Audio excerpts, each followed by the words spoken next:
Всем привет! Меня зовут Наташа Васильева. Добро пожаловать на мой канал, где мы говорим об миграции и поиске работы в Америке. И сегодня я хотела бы поговорить о такой очень важной теме, но, мне кажется, недооцененной. А именно об ошибках, которые иммигранты совершают при построении их кредитной истории в Америке. В США хорошая кредитная история – это то, что поможет вам снять жилье, взять кредит на машину, взять ипотеку или даже иногда устроиться на работу. При этом довольно большое количество людей совершает ошибки, которых можно избежать. В этом видео я хотела бы обозначить эти ошибки, я их выделила всего 7, и поделиться практическими советами о том, как их можно избежать. Первая ошибка – это просто недооценка важности кредитной истории в США.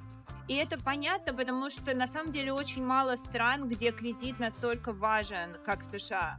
Но здесь без кредитной истории вы можете столкнуться с высокими процентными ставками, с большими залогами за коммунальные услуги. Также вы можете столкнуться с отказами при поиске жилья или при поиске работы. И что вообще такое кредитный рейтинг? В США кредитные рейтинги варьируются от 300 до 850. И есть разные шкалы о том, что такое хороший или плохой кредитный рейтинг, но примерно где-то от 670 рейтинг считается хорошим, от 740 очень хорошим, а больше 800 это уже отличный кредитный рейтинг. И очень важно помнить, что в США построение кредитной истории – это не опция, это необходимость здесь. Ошибка номер 2 – это задержка в начале построения кредитной истории. Многие люди, которые приезжают сюда, они заняты какими-то вещами, которые им кажутся более важными. И, естественно, возникает огромное количество проблем, например, найти первое жилье, найти первую работу, как-то обустроиться в бытовом плане. И все эти вещи занимают большое количество просто умственных усилий и времени, и поэтому люди могут забыть про построение кредитной истории. Но на самом деле это может быть очень важным, и вы можете сделать небольшой первый шаг к построению кредитной истории, потому что на самом деле на получение кредитного рейтинга как такового уходит минимум 6 месяцев постоянной кредитной активности. И первый шаг, который вы можете сделать, это либо отправить запрос на обеспеченную кредитную карту. Это кредитная карта, на которой нету кредитного лимита, то есть вы сами кладете туда деньги, а потом их тратите. Таким образом построите свою кредитную историю. Либо вы можете стать авторизованным пользователем на кредитной карте какого-то другого человека, чтобы быстрее начать этот процесс. Ошибка номер 3 – это слишком много заявок на кредитные карты. И это тоже можно понять. Люди, которые хотят как можно быстрее получить свою первую кредитную карту, часто подают заявки в очень-очень много банков в надежде, что хотя бы один банк им одобрит эту кредитную карту. Но не забывайте, что каждый такой запрос здесь считается тем, что называется hard pull. И каждый такой hard pull снижает 5-10 пунктов вашего кредитного рейтинга. Поэтому лучшей стратегией, возможно, будет выбрать один банк или несколько, 2-3 банка, где у вас есть хорошие шансы на одобрение, и подать заявку на обеспеченную кредитную карту. Ошибка номер 4 – это использование слишком большого процента от вашего кредитного лимита. Есть такое понятие, как кредитная нагрузка. По сути, это процент от вашего кредитного лимита, который вы используете каждый месяц. И многие люди не понимают, что это такое, поэтому они считают, что они могут использовать весь свой кредитный лимит. На самом деле в Америке это не так.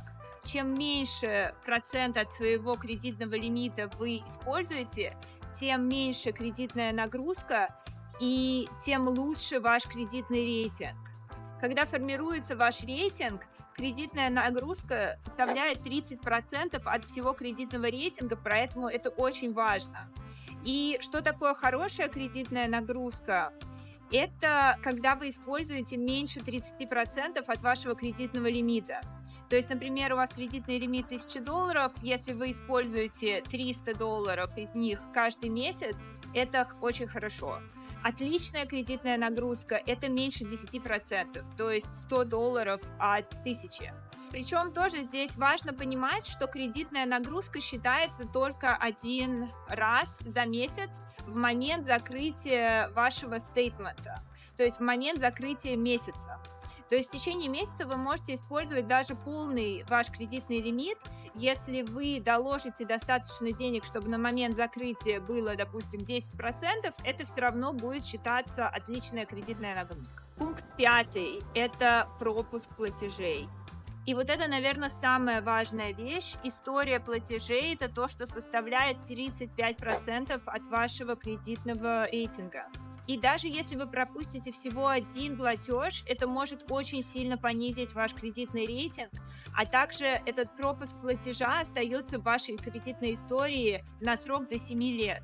Поэтому очень важно это помнить прямо с самого начала и не допускать этих ошибок по незнанию. Чтобы не допустить такой ошибки, во-первых, во многих банках вы можете настроить автоматические платежи, а во-вторых, имеет огромный смысл, особенно в начале, просто ставить себе напоминание, что вашу кредитную карту нужно оплатить до какого-то числа. 6-я ошибка – это закрытие старых кредитных счетов. Многим людям кажется логично, что если они не пользуются какой-то старой кредитной картой, то, возможно, стоит ее закрыть просто, чтобы забыть о ней, чтобы она не висела.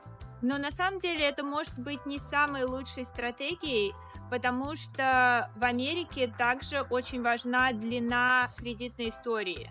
Она составляет около 15% от вашего кредитного рейтинга. И закрывая старые счета, вы, по сути, укорачиваете вашу кредитную историю.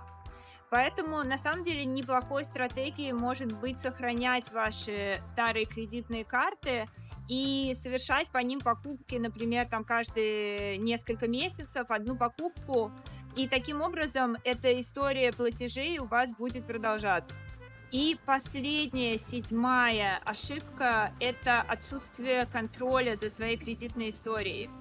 То, что в вашей кредитной истории могут быть ошибки. Я тут недавно узнала, что у каждого 5-го человека в США есть какие-то ошибки в кредитной истории. И это, по сути, не ваши действия, которые могут ухудшить ваш кредитный рейтинг. Поэтому советуют минимум раз в год заходить и проверять всю свою кредитную историю на предмет каких-то непонятных записей в ней. И один из ресурсов для этого называется annualcreditreport.com. Но также я знаю, что очень большое количество банков абсолютно бесплатно предоставляют своим клиентам доступ к кредитной истории, а также есть такие ресурсы, как, например, Credit Karma, где вы можете зарегистрироваться и тоже бесплатно смотреть ваши кредитные рейтинги. На Credit Karma я могу сказать так, они не всегда 100% такие же, которые видят банки. Я замечала, что Credit Karma иногда завышает кредитный рейтинг, но примерно хотя бы посмотреть и увидеть там наличие или отсутствие каких-то странных записей, через нее вы можете. На этом на сегодня все. Это были 7 основных ошибок, которые иммигранты, но на самом деле и не только иммигранты, совершают при построении кредитной истории в США. Советы, которые я дала, позволят создать крепкую финансовую основу, а также открыть для себя новые возможности по получению кредитов, съему жилья или даже получению работы в будущем. Если вам было это интересно, обязательно ставьте лайк, подписывайтесь на канал, делитесь этим видео с теми, кому вы думаете, оно может быть полезно, а также делитесь своими собственными мыслями в комментариях. Я с удовольствием общаюсь с людьми. Мне очень интересна ваша обратная связь. Задавайте любые вопросы. Иногда на основе вопросов моих подписчиков я снимаю новые видео. И спасибо за просмотр. До встречи в новых видео. Пока-пока.